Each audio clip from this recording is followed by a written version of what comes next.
What if you found an RTX 4090 Ti in the trash? Yes, those never launched, but somebody did find one in the garbage. More on that in a minute. But first, we have a whole bunch more about RTX 50 series, Intel's next generation of GPUs, some updates potentially coming for Intel gaming CPUs with underwhelming performance. Maybe we're finally getting that fixed. How about a Sony PS5 handheld that plays PS5 games natively? Microsoft blocking Windows 11 updates for certain users if you have certain Ubisoft games installed because it breaks them. Witcher 4 entering full-scale production with Unreal Engine 5. I have some thoughts on that. And in my last video, or a couple of videos ago, I talked about early Black Friday deals on GPUs. Well, we've got a whole bunch more Black Friday deals to talk about, and let's go ahead and circle back around to the GPU news. But first, so many people are making a huge mistake when doing their Black Friday, Cyber Monday holiday shopping, and that is, okay, you've got a million different passwords, you have to remember them all, you have to get all your credentials typed in, you're gonna miss that big deal. Or maybe use the same simple password on every single website. Now you're risking ruining your holidays with, getting hacked on every single important major account. This is where Keeper Security comes in. Keeper makes it easy to create and securely store your passwords in a personal password manager that you can access anytime, anywhere on any device. Here's how it works. Use Keeper's built-in password generator to create a strong, unique password for all of your accounts. Then you store your passwords and important information in an encrypted vault, and then you use Keeper Fill to automatically fill in your credentials on any device when you log into your accounts. But Keeper does more than just manage passwords. You can also securely store vital information like credit card details for online shopping, your passport for holiday travels, and even personal notes or files. If you need to share anything from your vault, you can do so safely and securely with military-grade encryption. Keeper ensures your data is protected and easily accessible from your phone, tablet, or desktop, and make your holiday season smoother and more secure with Keeper by getting 40% off today when you use code DanielOwen40 at checkout. And if you're not ready to buy just yet, Keeper also offers a free, 100% free 30-day trial to help you get started. Don't just take my word for it. Keeper has more than 300,000 five-star reviews in the app stores. Check the link in the video description and or pinned comment. So let's start with the story just because I find it so interesting. Apparently, someone found an RTX 4090 Ti in the trash. And yeah, 4090 Ti, this never actually launched. We only got the 4090, but leading up to the 40 series launch, there was a lot of rumors of a 4090 Ti that had a massive cooler. We even had some photos of it. However, those photos, we've got some new ones from someone who literally apparently found this in the garbage and has confirmed and submitted extra photos when videocards.com asked them for it. Now, this does again confirm that this was actually going to be a 4-slot card, ridiculously powerful, but it's, never saw the light of day. Anyway, I just think it's pretty interesting that someone did, in fact, find one in the garbage can. Anyway, what about the new upcoming series with all of the rumors coming out about it? Well, we now have from reputable leaker Megasize GPU, the packaging for what the logo will look like on the 5090 D version. If you're like, wait a minute, what's the D version? Well, this is assuming we're following the same naming scheme as last generation. We had a 4090D, which was for like the Year of the Dragon, and that was for a version of the 4090 to be released in China that would comply with US sanctions on sending too powerful of AI hardware to certain countries, including China. Now, there's a lot of speculation about the 5090D, or if there would even be one, because if a 5090 is so much more powerful than a 4090, how do you cut down a 5090 enough to still be a 5090, but have a version that is compliant with the sanctions around shipping, AI hardware to China? Well, there's a lot of speculation on that, but this box art is certainly indicating that there is a 5090D. And when I looked to see if there was more info, the latest I could find as an update comes from Panzerlied, on Chip Hell forums. Now, this is machine learning translated to English. The original was in Chinese. And so, but Panzerleet has leaked information accurately in the past, indicating that he does have some information in the supply chain for GPUs. And he's claiming that there is no hardware difference between the 5090 and the 5090D. Now, at face value, that sounds impossible. How could you get around the trade restrictions without changing the hardware? The only thing that would make sense if this ends up actually being an accurate leak versus just he's speculating is if everything's done in firmware. So if Nvidia restricted the 5090 firmware to severely limit at least certain functions or, clock speeds or some sort of the performance of the 5090, again, if that's limited in firmware, then you could ship the same hardware and still, I guess, be compliant. My other thought is if it's the tensor cores that are contributing to a huge part of that machine learning computation power that's getting in trouble with the sanctions, then perhaps it could just have restricted like tensor block. Where it would still be powerful enough to, run DLSS on, for gaming, but then maybe not be as able to, compute the larger AI workloads, that type of thing. We'll have to see, but that is the latest I could find on the 5090D version. The latest rumors I can find on the 50 series in addition to this is just reports that Nvidia is prioritizing Samsung's GDDR7 memory for their desktop 50 series cards as opposed to other countries. Now, this is coming from a South Korean publication, Greened, although I found it here at videocards.com, and as usual, all my sources will be linked in the video description. Apparently, according to them, only Samsung's GDDR7 has completed validation and will be ready in time. The direct quote is, an industry insider revealed Nvidia is the first company to apply GDDR7 to its products, and for desktop graphics cards, it has decided to exclusively use Samsung's GDDR7.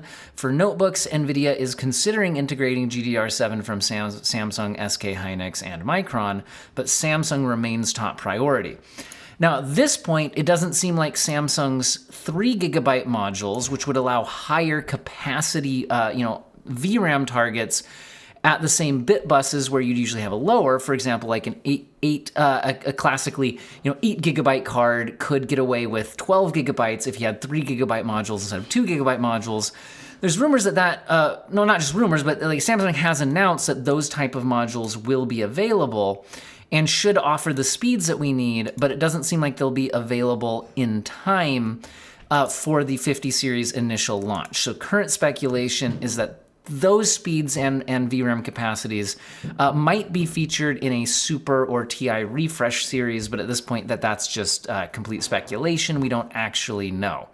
Now, moving on to the other big upcoming GPU rumors, there's been tons of evidence of Intel's Battlemage coming out very soon. In my last video, I referenced the Amazon listing that was briefly posted for an Intel Arc B580, and I gave a whole bunch of thoughts on that. It was listed at 12GB of VRAM, which looks great. Anyway, there's a lot of cool stuff, reasons to be excited about that, but we still didn't have a launch date, although an Amazon posting indicates it's probably pretty soon. Well, since then, there's been even more evidence that Battlemage is coming soon. Video Cards is posting that Intel's own website has listed references to Battlemage in several locations. One is a crash log 7.3.5 has a reference to used in Intel Arc B series GPU. There's a reference to Arc B series built into Intel Core Ultra processors, so that's more of the SoCs, so I'm less interested in that on that posting. But we also have, within the Intel Arc dedicated graphics family, there's the A series, but also the B series available, being listed there. So anyway, it looks like it's coming soon. When I was trying to track down if anybody had a leaked release date in particular, the closest thing I could find was the Korean language outlet ZDNet, which I've again translated via Google to English, trying to answer the question, when will Intel release its second generation ARC graphics cards for desktop PCs? Their answer comes in at the bottom of the article, where they discuss that an Intel official responded to ZD. They had an insider source here. So an official from a domestic PC company who requested anonymity, because again, it would be violating, an embargo date if they know the date and publish it, explained, based on information related to the supply chain, that Intel Arc second generation graphics card products based on the second generation Xe Core Battlemage are expected to be released before the end of the year at the latest. So that's the best we can get here, is somebody with knowledge within the supply chain is saying it's before the end of the year. So at some point, either right here at the end of November, that would be pretty surprising if it came out that fast, or some point in December. But it certainly looks like Intel is targeting getting them out before the 50 series starts launching from Nvidia. And also, Intel's a B580 would likely be targeting the low end, whereas the 50 series is going to launch with the high end, so they're not really direct competitors. So for a while at least, they'd still be competing with cards more like an RTX 4060 as opposed to a 5060 if they get out this year. The other reference we have to Intel's next-gen GPUs coming out soon is an update with hardware info, where their latest version update mentions enhanced support of next-generation Intel GPUs. So, again, another reference that it's coming soon. Now, in other Intel news, but referencing their CPUs rather than their GPUs, we have Scatterbencher publishing that big changes coming to Arrow Lake VF behavior with new U-code. So that's indicating that Intel is trying to do something to fix Arrow Lake gaming performance. If you're like, wait, fix Arrow Lake gaming performance? So in the wake of the 200 series launch, the gaming performance numbers from third-party outlets was extremely underwhelming, even falling short of what Intel had published themselves, and they had already claimed they wouldn't really be faster than their previous generation, but they did claim that they'd reach gaming parity at lower power consumption. But most outlets actually found them noticeably slower than the previous generation, not really reaching performance parity.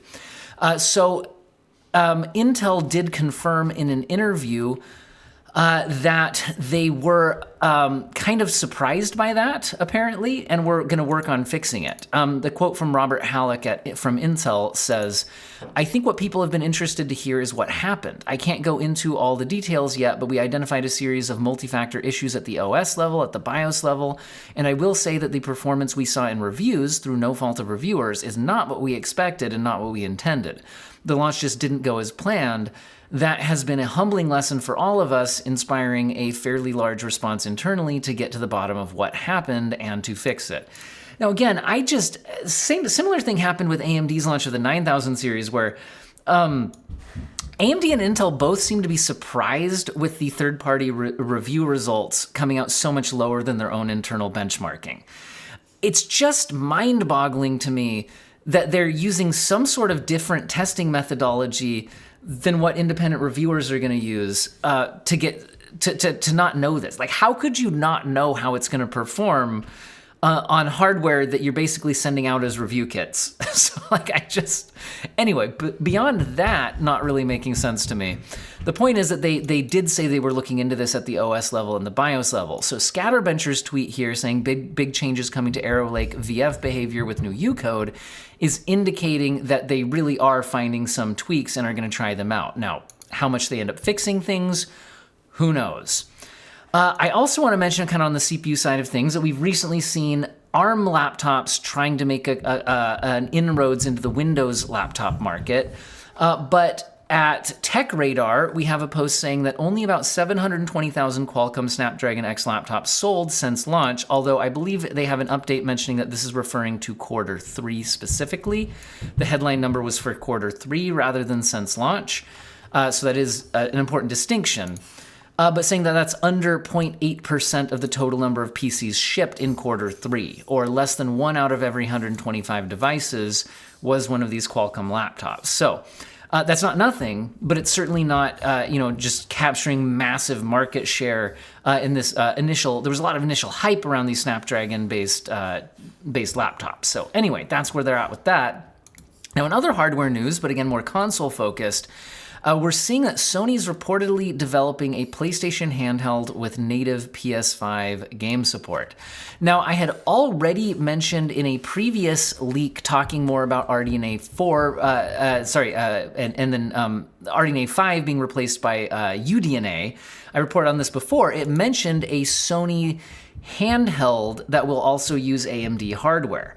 Well, we now have kind of an update on that, where Bloomberg is reporting, although I'm finding it at videocards.com and the Bloomberg article was paywalled, but again, this will be in the video description, saying the idea builds on the PlayStation Portal, an 8-inch handheld device Sony released in 2023 that allows users to play PS5 games by streaming them over the internet. Tokyo-based Sony initially had intended for it to function as a standalone device like Valve Corp's Steam Deck, the people said. So in other words, while the PlayStation Portal is a streaming-only device, it sounds like Sony is interested in having a device that can actually play the games themselves. Maybe the hardware just wasn't there. There's been a surprisingly strong response to the PlayStation Portal as far as I can tell, given that it's just a streaming-only device. So maybe Sony's kind of feeling bullish on the handheld form factor and trying to go for the actual, it can actually play the PS5 games here.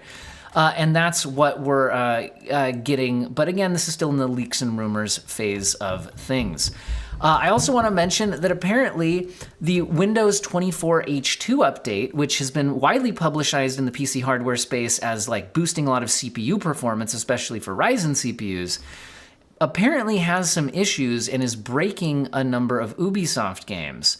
Specifically, it's causing issues in Assassin's Creed Valhalla, Assassin's Creed Origins, Assassin's Creed Odyssey, Star Wars Outlaws, and Avatar Frontiers of Pandora. And apparently it's such a big issue that Microsoft is actually, if they detect those games installed on your system, they're actually not going to offer you the 24H2 update until these issues are solved. So pretty interesting there. But just be aware, if you have those games installed, don't update to 24H2 until those games are fixed. Also, The Witcher 4 is officially hitting full-scale production now. It's out of the pre-production. The director is confident in a remarkable experience, but I want to remind everybody that this is an Unreal Engine 5 game. But there's also talks that CD Projekt is kind of trying to partner with Epic here to make some major technical developments. So I'm really just interested in what they're able to do with Unreal Engine 5, because oftentimes there's issues with Unreal Engine 5 games from both performance and traversal stutter. I'm curious what the tech experts at CD Projekt can bring to the table here. Their quote here is, "From the outset, we did not consider a typical licensing arrangement. Both we and Epic see this as a long-term fulfilling tech partnership." So that's really interesting. They're saying they're not just doing a normal Unreal Engine 5 license. They're trying to partner with Epic to actually work on developing the Unreal Engine 5 tech for their needs. They're saying it's vital for CD Projekt Red to have the technical direction of our game, next game, decided from the earliest possible phase, etc. Anyway, I'm interested to see what we get out of this. Now, they did release what's potentially a screenshot from Witcher 4. Maybe this is showing like how you could zoom in super far on the coins using nanite. I don't know. They didn't really talk about it, but like I said, I'm interested to see what might come out of CD Projekt working on Unreal Engine 5. Now, in a video a couple of days ago, I talked about some early Black Friday sales, but unfortunately, some of the best ones on GPUs were already sold out. So in this video, I'm going to give you some of the latest deals I've seen, but I'm not going to just repeat the ones in the last video. Some of those are still available. So to mention that, if we zoom in here, we've got best early Black Friday GPU deals. We've got RTX 4070 was listed as low as $470 after $20 rebate, 4070 Ti Super at $740. The best AMD GPU deals I saw was a 7600 at $230, 6700 XT at $270, 7600 XT at $280, 7900 GRE at $480. That's one of the ones that sold out, and I have not found it come back in stock yet. RX 7900 XT at $620. This is one where it didn't quite come back in stock, but I've got it within $5. So if you're interested, that's one of the new updates in today's video. And I also saw the XTX at $830. So if we now look at today's video, first of all, 7900 XT, this isn't exactly $620. I mean, you see the $640 right here, but Newegg does have a $15 off promo code, which would bring that down to $625. So within $5 of that previous low price. So if you were disappointed you missed out the $620 7900 XT, this is only $5 different. It's the ASRock Phantom version of the GPU. So there is that. Now, if you're more interested in the Nvidia side of things, I have now seen the 4070 Ti Super come in down to $730, beating the previous low price. This is listed directly on MSI's own website. Also, this comes in with the free Indiana Jones and the Great Circle bundle deal, so if that game's interesting to you, that might sweeten the deal. Now, do keep in mind that the 4070 Ti Super is only about the same rasterized performance as that 7900 XT. So you're effectively spending about $100 more. The 7900 XT is a few percent faster in rasterized performance, but they're within the same ballpark. You could be getting about the same experience. But the 4070 Ti Super is strong enough at ray tracing that at 1440p using DLSS quality in my testing, it does have a usable experience in things like Cyberpunk, with the RT overdrive mode, Alan Wake's full path tracing mode, things like that. So if you want to spend the extra $100 on that feature set, the DLSS upscaler, that type of thing, there's that. If you want a lot of raw performance for $625, there's the 7900 XT. Do always keep in mind that the 50 series is coming out soon, so take that for what you will. Now, in today's video, I'm going to throw in a few other deals I saw if you're planning a PC build around this early Black Friday sale stuff, in case it's helpful for you. I did see the Pure Power 12M 850 watt ATX 3.1 gold modular power supply come in at $100, which is a bit lower than usual, and this is an A-tier PSU on the Cultist PSU tier list. It comes in at a speculative tier A position for the Pure Power 12M model. So high quality 150 watt power supply that has the ATX 3.1 cables. That's that 12 VH power, so you don't need the dongle connections if you're using the newer Nvidia GPU, that type of thing. So that could be useful for you. Now, if you're buying a high-end GPU, like a 4070 Ti Super 7900 XT, those would be great for high-end 1440p gaming. And if you're looking at getting into OLED, we've seen the MSI MPG 27-inch OLED 360 hertz come in at, it is still $600. That's a lot of money. But for OLED at 360 hertz, 1440p, that is one of the better deals out there. I understand that's not going to be in most people's price range for a monitor, but if you're buying high-end GPUs, this would be a high-end monitor to pair with it, and could make sense for you, and is lower than it's usually listed for. If you're looking for a case to throw everything in, I have a 4000D Airflow I use myself in some of my benchmarking builds. I comes in highly recommended. It's usually closer to $90. Right now I see it for $75. So that could be a useful deal for you there. All right, that's what we've got in terms of deals, other than we also have the MetaQuest 3S, if you're interested in that. It's not marked down, but if you're interested in digital credit from Amazon, at $75 of value, that is just digital credit. So it can't apply to anything you're buying on Amazon. It's just the digital credit. That comes in at $300 minus the $75, digital credit. It will still cost you $300, but you get the $75 credit, if that makes sense. All right, hopefully you guys found today's video useful and or interesting. And I will go ahead and let you guys go. Have an excellent Thanksgiving and all that. Probably do a video on actual Black Friday if I see any other interesting deals.